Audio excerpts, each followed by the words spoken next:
Olá, tudo bem? Eu me chamo João Vitor de Assis Pérez, discente do curso de Bacharelado em Engenharia de Pesca do Instituto Federal do Pará, campus Castanhal. E venho por meio dessa proposta refletir sobre a importância da defesa do caranguejo-sá na voz de uma liderança comunitária, sob a autoria de João Vitor de Assis Pérez, Rejara Croueiras Modesto, da linha do Carlos Santos Vanzelém. Acerca disso, é válido demarcar sobre as políticas de conservação e preservação da zona costeira e da população da zona amazônica, onde está habituada até então as reservas extrativistas, onde estão notificadas nesse emaranhado de cores através do mapa dentro do litoral paraense. Logo, é válido ressaltar também que cada reserva possui suas particularidades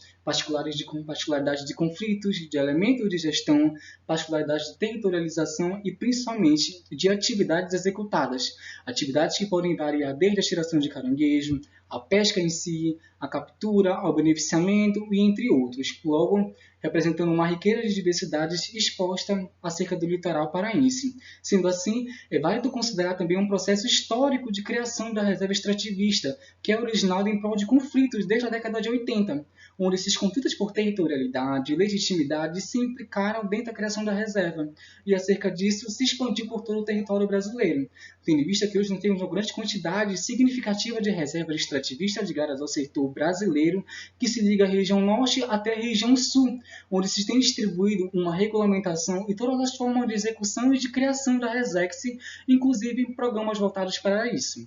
Sendo assim, uma das principais áreas de reservas demarcada na região paraense está ligada ao Salgado Paraense, sendo eles emaranhados de cores juntos indicando os limites das reservas extrativistas, na qual são reconhecidas como reservas de Mocapajuba, São João da Ponta, Mãe Grande de Curuçá, Mestre Lucindo, Cunarana, Maracanã e reserva extrativista de Chacoaré, Mato Grosso, sendo que cada uma delas possui as suas diversidades, possui as complexidades devido a isso, aos planos de ação, plano de manejo, planos de trabalhos, grupos, reuniões, instrumentos e ferramentas de gestão geridas dentro da unidade, que se compõem até então a nossa situação atual da Reserva Extrativista Marinha do Salgado Paraense.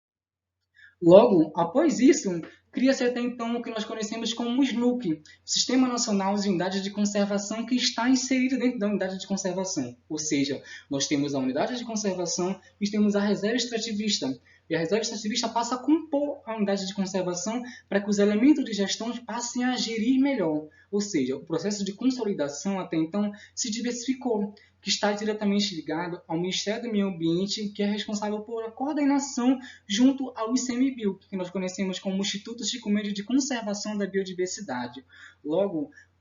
consolidou-se o decreto chamado de 4.340 do ano de 2002, justamente sobre essas diretrizes e procedimentos oficiais que possibilitam os governos federais, estaduais e municipais dentro da gestão da unidade de conservação, para que dessas formas eles possam gerir, através com seu objetivo de consolidar essas leis existentes dentro da unidade e verbalizar muito bem as diretrizes, sendo elas proteger, conservar, estimular e a principal, valorizar os conhecimentos das populações tradicionais que variam de comunidade para comunidade,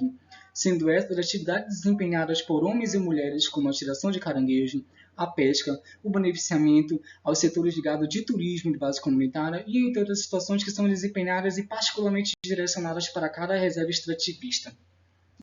Logo, é válido ressaltar também essa diferenciação entre a reserva, porque nós temos o conhecimento da reserva extrativista como sendo até então uma área de população extrativista, de cura subsistência, ela vai se basear pela agricultura de pequeno porte, pela pesca de pequeno porte também, e assim por diante. Mas nós temos a reserva extrativista e temos a reserva extrativista marinha, onde a reserva extrativista marinha vai estar vinculada àqueles setores minoritários, de grupos que até então não gozavam legitimamente dos seus direitos perante a nossa Constituição Federal. Porém, os seus objetivos andam em si. A reserva extrativista e a reserva extrativista marinha conseguem se complementar dentro dos seus objetivos. E aí a gente vai conseguir ressaltar uma temática muito importante que é chamada de direito extraordinário.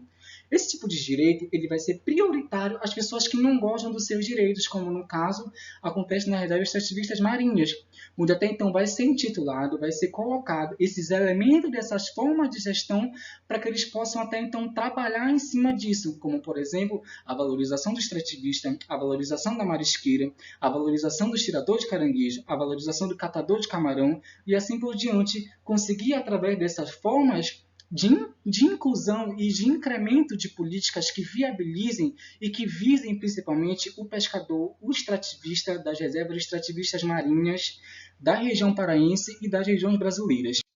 Sendo assim, é válido refletir sobre a regularização fundiária dentro do processo da criação da reserva extrativista, onde ele vai ter um papel primordial no quesito de uso sustentável e principalmente de proteção sobre os limites da reserva. E a gente vai já entrar numa temática chamada de concessão de direito real de uso, o chamado CDRU, onde ele vai trabalhar a regularização fundiária nos incrementos das reservas extrativistas, como está notificado no mapa à frente perante as linhas vermelhas.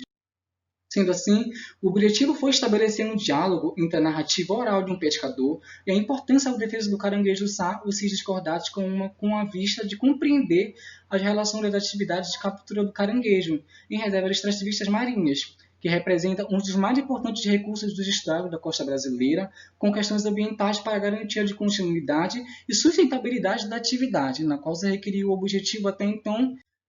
do projeto em si e da atividade praticada. Logo, dentro dos materiais e métodos, essa pesquisa foi uma perspectiva voltada pela organização não governamental RARE do Brasil, onde foi ofertado um curso chamado de Campanha de Conservação e Engajamento de Bases Comunitárias, onde ele é direcionado às lideranças comunitárias em si de todas as reservas extrativistas da região paraense, que era um curso vinculado através, ou melhor, ofertado dentro de uma ferramenta digital que até então é mais usual entre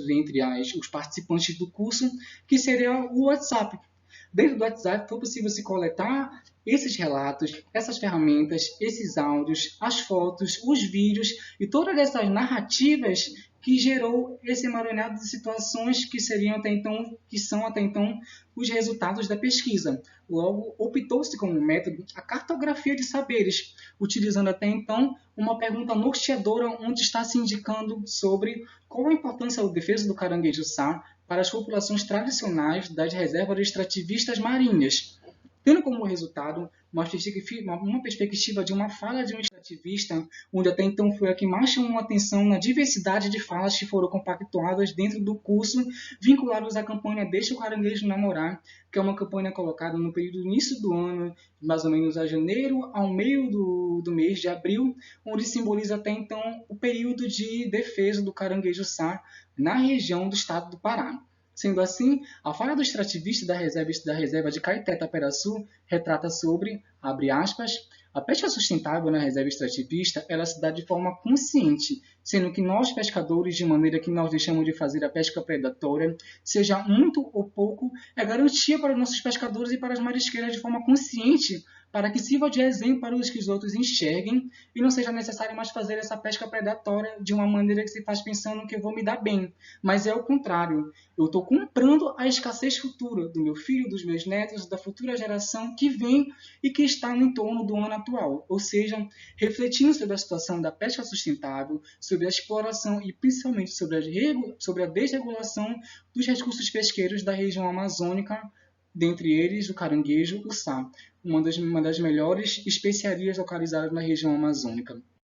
Sendo assim, tendo como conclusão, a narrativa reforça que as populações tradicionais das reservas extrativistas marinhas tratam os processos sociais da luta cotidiana pela sobrevivência e pela manutenção dos modos de vida e trabalhos tradicionais, a necessidade de transformação da realidade e que estão em centros, ou seja, o processo de reconhecimento, o processo de intitulação e o processo de acesso às informações pelas comunidades é algo constante e é algo atual que vem desde a década de 80, ou seja, é um processo de incremento, de mudança de engajamento e principalmente de mudança de comportamento para que nós possamos ter esse vínculo de inclusão da natureza, de inclusão das especiarias e principalmente de respeito